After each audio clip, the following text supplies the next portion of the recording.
예, 우리가 잘 아는 미국의 대통령 중에 조지 워싱턴이라는 대통령은 이런 말을 남겼습니다.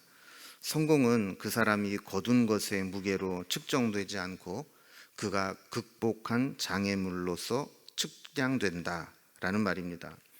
그러니까 우리 인생의 가치는 우리가 얼마나 많은 업적을 남겼느냐, 또 얼마나 많은 소유를 했느냐, 이것으로 측량되는 게 아니고, 우리 인생의 진짜 가치는 우리 앞에 있는 장애물들을 얼마나 극복해내고 변화된 삶을 살아났느냐, 이것으로 평가될 수 있다라는 겁니다. 오늘 우리가 읽은 에스겔서 16장은 하나님께서 우리 이스라엘 백성을 한 여인으로 비유합니다. 태어날 때부터 성장을 해서 살아나는 그 과정까지 여인으로 비유를 하는데, 이 출생부터 보면 아주 기구한 운명을 가지고 태어난 아이입니다. 또 파란만장한 인생을 살아가는 한 여인의 모습입니다. 이 모습을 통해서 이스라엘 백성들의 영적인 상태를 비유적으로 말씀하시면서 태어날 때 아주 비참하게 태어났다 할지라도 하나님의 은혜가 임하고 하나님의 택하심을 받으면 그의 삶이 어떻게 달라지고 어떻게 변화될 수 있는가를 우리에게 말씀을 통해 보여주고 있습니다. 오늘 본문에 나오는 이 여인은 특히 이 출생을 보면 아주 불행하기 그지없습니다. 여러분, 보통 한 집에 아이가 태어난다, 얼마나 복된 일이에요. 모든 사람들이 막 기다리면서 막 축하하고 축복하고 그러지 않습니까? 그런데 오늘 말씀 4절에 보면 내가 난 것을 말하건대 내가 날 때에 내 배꼽줄을 자르지 아니하였고 너를 물로 씻어 정결하게 하지 아니하였고 내게 소금을 뿌리지 아니하였고 너를 강보에 싸지도 아니하였나니, 이렇게 말씀을 합니다.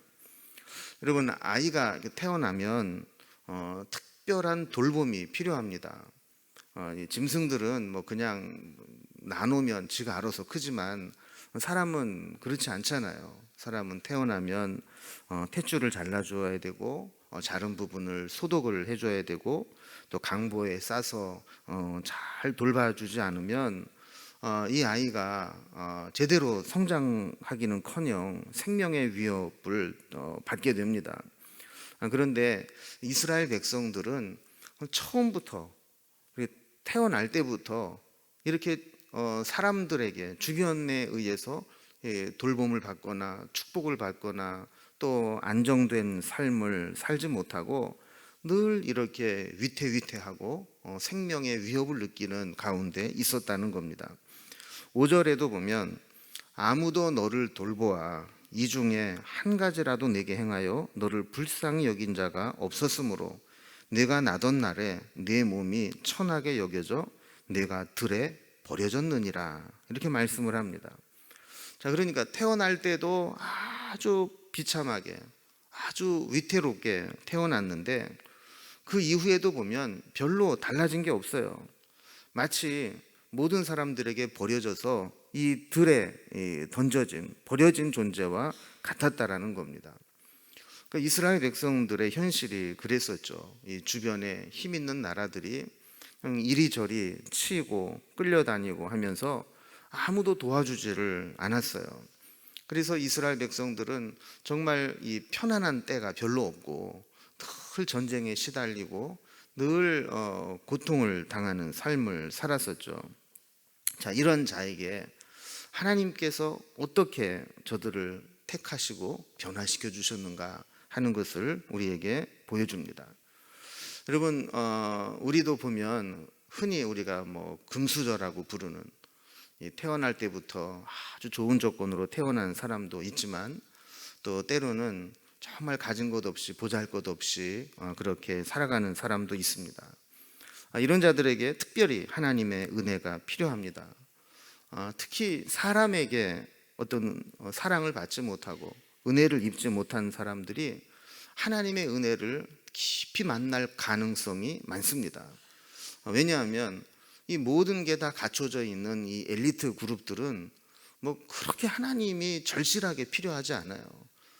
그런데 정말 가진 것도 없고 세상에서 외면당하고 이런 사람은 하나님 외에는 위로해 줄 사람도 없고 하나님이 주시는 은혜가 아니면 살아갈 수 없음을 알기 때문에 더 하나님께 가까이 갈 수 있고 하나님의 은혜를 입을 가능성이 많습니다.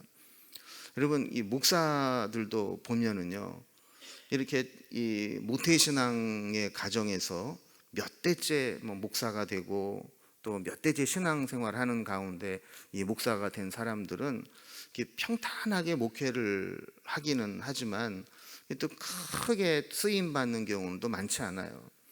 근데 옛날에 크게 쓰임 받았던 목사님들 보면 정말 자기가 능력도 없고 세상에서 정말 보잘것도 없고 하나님밖에는 내가 믿을 게 없다, 이래서 막 금식기도 하고 하나님께 매달려서 하나님 찾고 이랬던 분들 중에 하나님의 능력을 입었던 주의 종들이 많지 않습니까?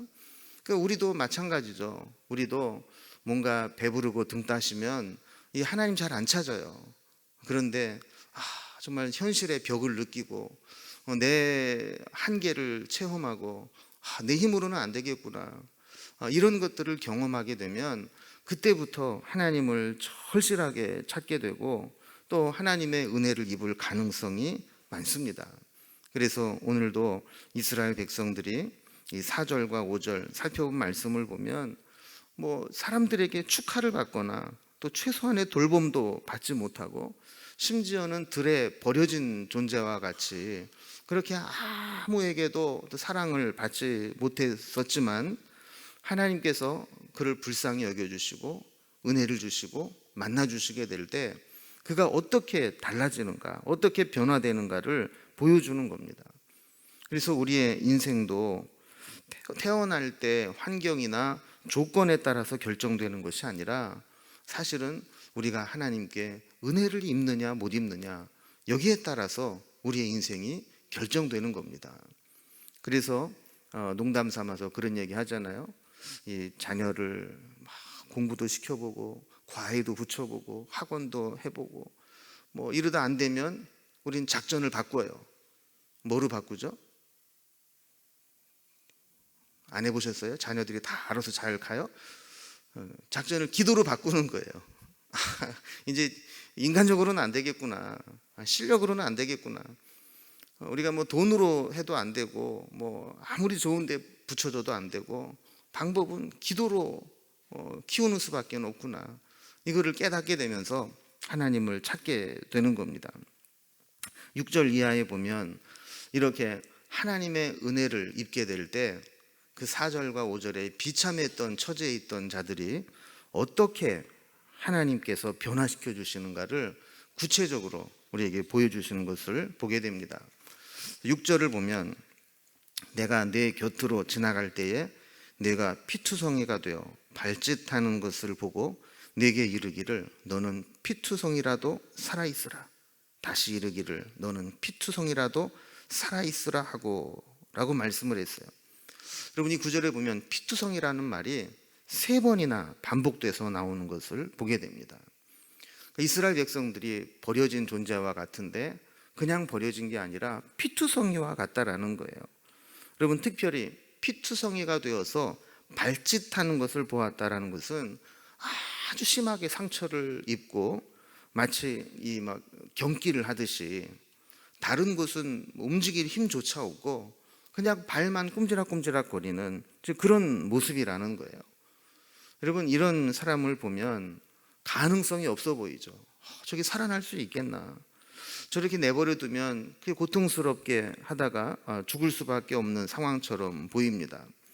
그런데 이런 이스라엘 백성들에게 하나님의 말씀이 들립니다. 뭐라고 말씀하셨다고요? 너는 피투성이라도 살아있으라, 다시 이르기를 너는 피투성이라도 살아있으라. 여러분, 하나님의 말씀은 능력이 있습니다. 사람이 위로하는 말과는 차원이 다릅니다. 저렇게 다 죽어가고 절망스러운 상황 가운데서도 살아있으라, 피투성이라도 살아있으라, 이렇게 말씀하시게 될 때 그곳에 생명의 역사가 시작되는 겁니다. 하나님께서 그를 죽게 내버려 두지 않으시고 다시 반드시 살려서 하나님의 백성으로 삼으시겠다라는 거예요. 여러분, 피투성이가 된다는 것은 절망스러운 상황 아닙니까? 그러나 그런 곳에서 포기하지 않고 하나님의 말씀을 듣고 피투성이라도 살아있으라, 이 음성이 들려지는 그곳에 생명의 역사가 다시 시작된다라는 겁니다. 7절에 가면 이스라엘 백성이 이제 좀 장성한 여인으로 비유가 됩니다.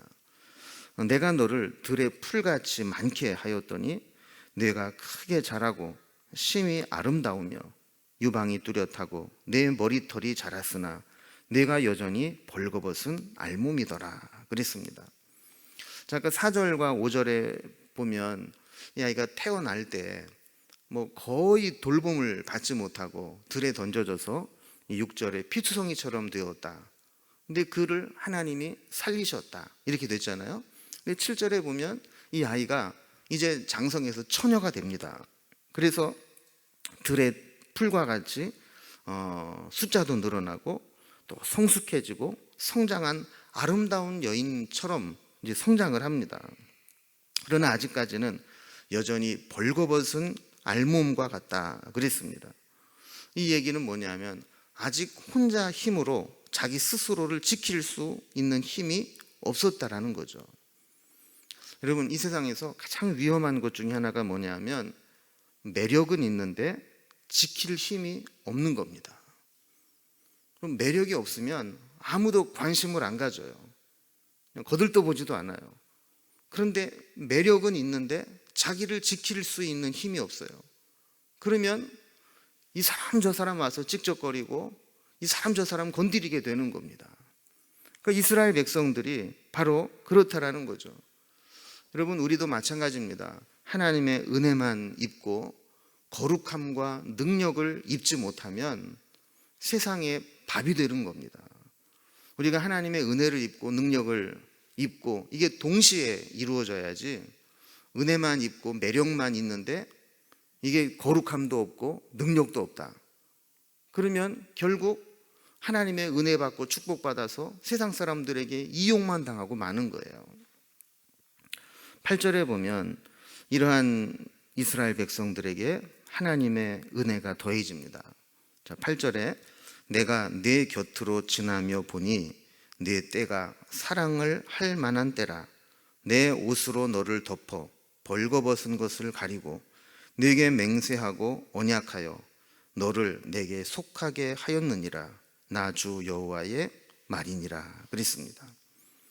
자, 아까 우리 살펴본 내용 계속 다시 이어서 보면 출생부터 보잘것 없고 버려진 존재처럼 비참하게 태어났습니다. 아무도 돌보지 않고 있었던 상황 가운데 하나님께서 그를 살리셔서 그가 이제 어느 정도 성장을 했습니다. 아름다움도 갖추었고 또 그를 지킬 만한 힘이 없어서 이렇게 불안한 가운데 있었는데 하나님께서 하나님의 옷으로 그 부족한 부분을 덮어주시겠다 말씀하는 겁니다. 그리고 맹세하고 언약하기를 너를 내게 속하게 하였느니라. 하나님의 소유로 삼으셨다라는 거예요. 너는 내 거라는 거예요. 여러분, 세상 말로 말하면 이제는 임자 있는 몸이 되었다라는 겁니다.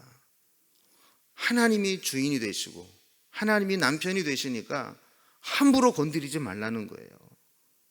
그래서 아름다운 매력을 지킬 수 있도록 하나님이 그의 남편이 되어주시고 하나님이 그의 보호자가 되어주시겠다라고 말씀을 하는 거예요. 그러면서 9절부터 12절에 보면 내가 물로 내 피를 씻어 없애고 내게 기름을 바르고 수놓은 옷을 입히고 물돼지 가죽신을 신기고 가는 배로 두르고 보시로 덧입히고 폐물로 채우고 팔걸이를 손목에 끼우고 목걸이를 목에 걸고 코걸이를 코에 달고 귀걸이를 귀에 달고 화려한 왕관을 머리에 씌웠나니. 여러분, 이것은 여러 가지 쭉 나열했지만 이게 뭐냐면 왕이신 하나님께서 이스라엘 백성들을 왕비로 맞이하면서 그를 준비시키고 치장하는 거예요. 여러분, 먼저 깨끗하게 씻깁니다. 그리고 옷을 입힙니다. 그리고 장식을 하고 신부로서 가장 아름답고 화려하게 치장을 합니다. 그리고 드디어 신랑을 맞이합니다. 그렇게 되면 이 피투성이로 태어나서 버림받았던 이 여인이 성장을 해서 이제 뭐가 되느냐? 왕후가 되는 거예요. 그래서 13절에 보면 이와 같이 내가 금, 은으로 장식하고 가는 배와 모시와 수놓은 것을 입히며 또 고운 밀가루와 꿀과 기름을 먹음으로 극히 곱고 형통하여 왕후의 지위에 올랐느니라 말씀합니다. 여러분, 우리가 보통 사람도 결혼하기 전에는 뭐 신부화장을 하고 또 뭐 그 전에 피부 미용을 하고 드레스를 맞추고 또 뭐 다이어트도 하고 하면서 열심히 이 준비를 하잖아요. 이것도 마찬가지라는 거예요. 왕후가 되기 위해서 이렇게 다 준비를 하고 난 다음에 이제 왕후의 지위에 오르게 되었다라는 겁니다. 여러분, 생각을 한번 해보세요. 아주 비참하게 태어난 이 어린아이가 버려져서 저게 살지 살아남을지 모를지 모르게 그렇게 비참한 처지에 있다가 그를 살리시고 성장시켜서 신부로 맞이하는데 그냥 보통 신부가 아니라 왕후의 반열에 오르게 되는 겁니다. 여러분, 이런 일이 어떻게 일어날 수 있겠어요? 이것은 한마디로 말하면 하나님의 은혜를 이야기하는 겁니다. 여러분, 하나님의 은혜는 이런 거예요. 원래 타고나기를 잘 타고난 사람이 그냥 제대로 길이 열리는구나, 이런 게 아니고 정말 비참하게 태어났다 할지라도 하나님의 은혜가 입히면 왕후의 반열에 오르게 되는, 우리가 상상하지 못하는 이런 엄청난 변화가 하나님의 은혜를 통해 나타난다는 것을 오늘 보여주는 겁니다.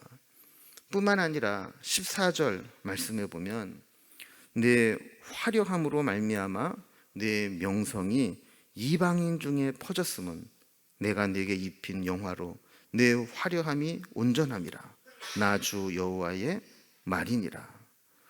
이제 그 비참했던 사람이 왕후가 되었다는 것이 이방인에게까지 다 소문이 나고 명성이 자자하게 되었습니다. 여러분, 하나님은 이렇게 어찌 될지 모르는 비참하게 태어난 갓난아이와 같던 하나님의 백성이 누구나 탐내는 신부가 되게 하고, 그리고 그 신부를 왕후로 맞이하는 하나님의 은혜를 입은 것에 비유하고 있습니다. 우리도 마찬가지입니다. 우리도 비록 이 세상에서 보면 버려진 핏덩어리처럼 죽을 것처럼 가능성이 없어 보인다 할지라도 하나님의 은혜가 임하고 말씀이 들리기 시작하고 하나님이 우리를 택하시고 하나님이 우리를 변화시키시면 아무런 소망도 없는 무의미한 삶에서 이렇게 놀라운 은혜를 입게 되는 겁니다. 오늘 우리 말씀의 몇 가지를 다시 한번 기억했으면 좋겠어요. 사실 이 말씀은 그냥 보기만 해도 우리가 감격이 되고 기쁜 말씀입니다. 6절 보면 너는 피투성이라도 살아있으라. 다시 이르기를 너는 피투성이라도 살아있으라. 여러분, 지금 우리의 상황이 아무리 비관적이고 비참한 상황이라 할지라도 우리는 낙심하거나 포기하지 말아야 됩니다. 하나님께서 살아있으라. 다시 말하노니 너는 피투성이라도 살아있으라.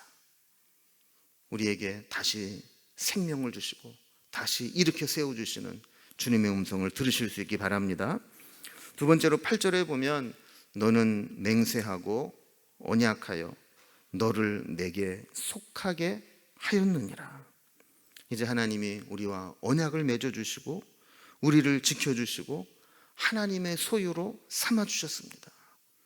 우리는 누가 함부로 우리를 이제 대할 수 없습니다. 하나님의 것이기 때문입니다. 그래서 우리는 힘들 때마다 나는 하나님의 아들이야, 하나님의 딸이야, 하나님이 나를 소유 삼으셨고 나는 하나님께 속했어, 이 믿음을 가져야 되는 거예요.